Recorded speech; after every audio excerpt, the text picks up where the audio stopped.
ప్రతిపక్ష నాయకుడు అంటే ఎవరు రికగ్నైజ్ చేస్తారు? రాజ్యాంగంలో ఉందా? ఏ చట్టం ప్రకారం మరి ప్రతిపక్ష నాయకుడిని నిర్ణయిస్తారు? ఇలాంటి ప్రశ్నల గురించి ఆలోచించినప్పుడు రాజ్యాంగంలో ప్రతిపక్ష నాయకుడు అంటే లీడర్ ఆఫ్ అపోజిషన్ అనే దానికి ఎక్కడ నిర్వచనం చెప్పలేదు.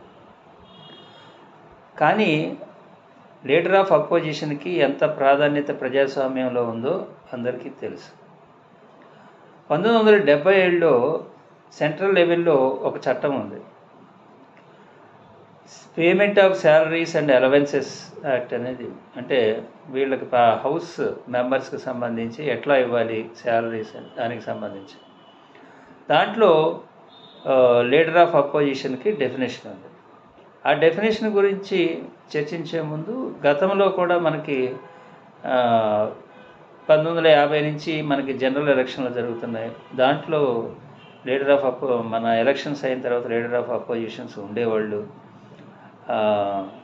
కొంతకాలం కమ్యూనిస్టులు ప్రతిపక్షంగా ఉన్నారు, మొదటి లోక్సభ అనుకుంటా. ఇట్లా చూసినప్పుడు లీడర్ ఆఫ్ అపోజిషన్ లేని సందర్భాలు కొన్ని ఉన్నాయి.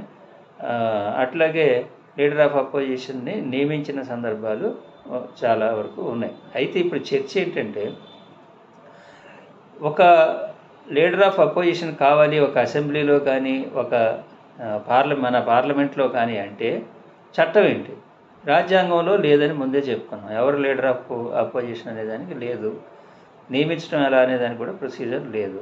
మరి అలాంటప్పుడు ప్రాక్టీస్ ఏంటి అన్నప్పుడు ఇప్పుడు ఏదైతే 1950లో 10% మొత్తం టోటల్ స్ట్రెంగ్త్లో 10% మెజారిటీ 10% తెచ్చుకున్న వాళ్ళని ఒక లీడర్ ఆఫ్ అపోజిషన్గా గుర్తించడాన్ని ప్రాక్టీస్ అనేది స్టార్ట్ అయింది అని న్యాయ కోవిదులు వాళ్ళు చెప్తున్నారు. అప్పటి వాళ్ళు ఎట్లా స్పీకర్ నిర్ణయిస్తాడు. నార్మల్గా ప్రతిపక్ష నాయకుడిని ఎవరు నిర్ణయిస్తారంటే స్పీకర్ నిర్ణయిస్తారు. ఎందుకంటే సభకు సంబంధించిన హౌస్కు సంబంధించిన విషయం కాబట్టి స్పీకర్కి ఆ శక్తి ఆ కెపాసిటీ ఉన్నది. మరి ఈ 10% అనేది సీట్లు తెచ్చుకోవాలి అనేది మ్యాండేటరీనా ఎక్కడన్నా ఉందా అంటే అట్లా ఏమీ లేదు. ఇప్పుడు మనం డెఫినేషన్కి వస్తే 1977 యాక్ట్లో ఉన్నటువంటి డెఫినేషన్కి వస్తే దాంట్లో ఏం చెప్పారంటే, ఎవరైతే గ్రేటెస్ట్ నెంబర్ ఆఫ్ సీట్స్ తెచ్చుకుంటారో అంటే the party which is in opposition, the first qualification ఏంటి, party should be in opposition and it should have greatest number of parties seats. అపోజిషన్లో గ్రేటెస్ట్ నెంబర్ ఆఫ్ అంటే single largest opposition party. So ఇక్కడ ఆ words ఉపయోగించారు కానీ 10% అనేది ఉపయోగించలేదు.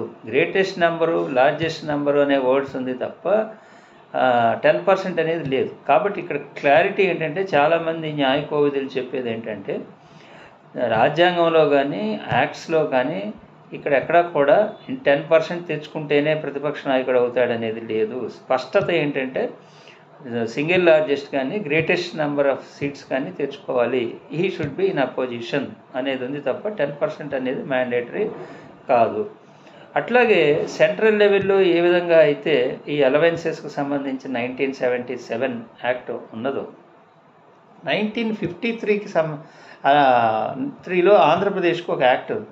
ఒక ఆంధ్రప్రదేశ్కే కాదు, ఏ రాష్ట్రాలకు సంబంధించి ఆ రాష్ట్రాలు వాళ్ళకి యాక్ట్స్ని తయారు 1985లో జమ్మూ కాశ్మీర్కి ఉంది. ఇట్లా సిమిలర్ టు సెంట్రల్ యాక్ట్ వీళ్ళు ఇప్పుడు 1953 మన యాక్ట్ పేరు ఏంటంటే the payment of allowances and pensions and relating to disqualification of act అని 1953లో ఉంది. AP payment of salaries pensions and removal of disqualification act 1953 ఇలా ఉంది. సో దీంట్లో కూడా సిమిలర్ టు సెంట్రల్ అంటే సెంట్రల్ డెఫినేషన్ ఏముంది, who is in the time being the leader in that house of the party in opposition to the government having the greatest numerical strength and recognised as such by the speaker అని ఉంది. So ఇక్కడ స్పీకర్కి discretion ఉన్నదా అంటే ఇప్పుడు 53లో కూడా same ఇలాగే ఉన్నది. అంటే ఆంధ్రప్రదేశ్లో కూడా ఇలాగే ఉన్నది. ఇది ఎక్కడ ఉన్నది అంటే 1953 యాక్ట్లో సెక్షన్ 12A ఎక్స్ప్లెనేషన్ ఉంది, దానికి ఇచ్చారు. 12Aలో ఏముంటుందంటే ఈ యాక్టు లీడర్ ఆఫ్ అపోజిషన్ కూడా అప్లికబుల్ అవుద్ది. అట్లా అప్లికబుల్ అయ్యేటప్పుడు ఎవరు లీడర్ ఆఫ్ అపోజిషన్ అనే దానికి ఎక్స్ప్లెనేషన్ ఇస్తారు.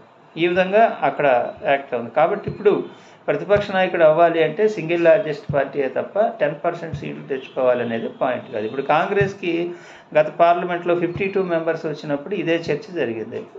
52 మెంబర్స్ అంటే 55 మినిమం ఉండాలి, 52 లేదు కాబట్టి రికగ్నైజ్ చేయము అన్నారు. అది కరెక్టా అంటే దాని మీద వచ్చిన విమర్శలు ఏంటంటే అది కరెక్ట్ కాదు. 52 అనేది సింగిల్ లార్జెస్ట్ పార్టీగా ఉన్నది కాబట్టి ఇవ్వాలి అనేది, 55 ఉండాలి అనేది ఎక్కడా లేదు.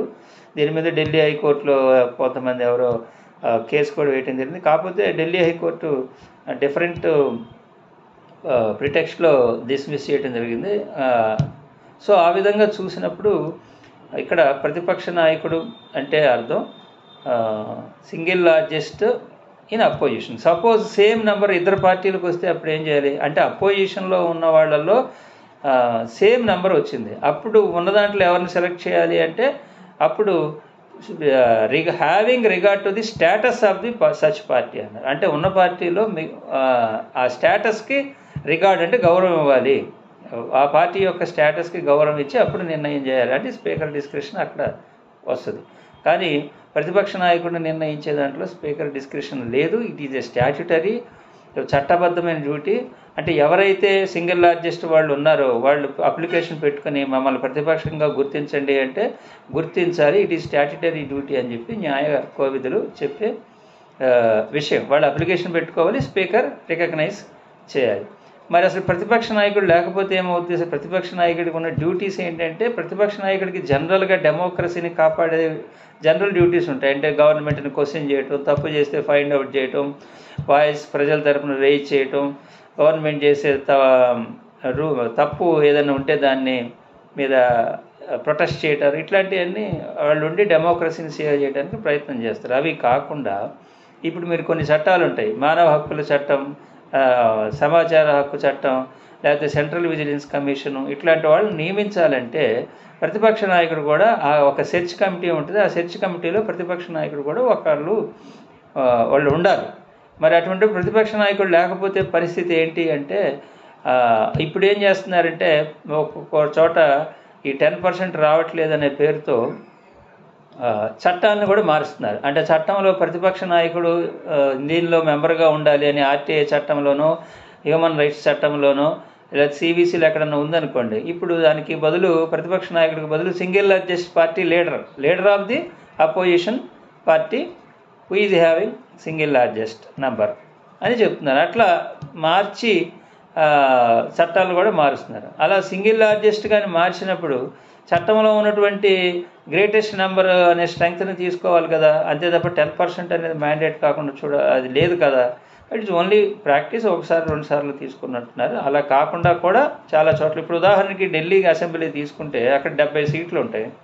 ఆ 70 సీట్లు ఉంటే 3 సీట్లు ఉన్నటువంటి బీజేపీని ప్రతిపక్ష పార్టీగా అక్కడ స్పీకర్ గుర్తించడం జరిగింది.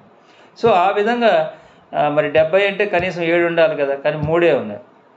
10% అనేది మ్యాండేట్ కాదు. అపోజిషన్లో ఉన్న సింగిల్ లార్జెస్ట్ పార్టీ అనేది మ్యాండేటు అనేది ఇక్కడ పాయింట్. సో అసలు ప్రతిపక్ష పార్టీ లేకపోవడం అనేది ప్రజాస్వామ్యానికి మంచిది కాదు. ఇక్కడ ఆంధ్రప్రదేశ్ పరిస్థితికి వస్తే ప్రతిపక్షం లేని పరిస్థితి, అంటే బలహీనంగా ఉన్న పరిస్థితి, కానీ లేకపోతే ఇట్లా ఇప్పటివరకు అంటే నిన్నే ఇవాళ శాసనసభ వచ్చింది కాబట్టి ప్రతిపక్షాన్ని ఏం చేస్తారనేది మనం వేచి చూడాలి. ఒకవేళ ప్రతిపక్షం బలహీనంగా ఉన్నా, ఒకవేళ ఎవరు గుర్తించకపోయినా, అలాంటి పరిస్థితుల్లో ఎవరు ప్రతిపక్షం అవుతారంటే ఎవరైతే హక్కుల గురించి చూస్తారో, హక్కుల సంస్థలు కానివ్వండి, చట్టబద్ధమైన కమిషన్స్ ఉన్నాయి. ఏసీ కమిషన్, బీసీ కమిషన్, సఫాయి కర్మచారి కమిషన్, మైనారిటీస్ కమిషన్, ఇట్లా మానవ హక్కుల కమిషన్, ఏవైతే హక్కుల సంస్థలు ఉన్నాయో వాటిని యాక్టివేట్ చేసుకుని సివిల్ సొసైటీ, మేజర్గా లాయర్సు, వీళ్ళు హక్కుల గురించి పోట్లాడే అనేక సంస్థలు, ఇంటెలిజెన్సు, సివిల్ సొసైటీ మేధావులు, వీళ్ళందరూ కలిపి ప్రతిపక్షంగా మారుతారు.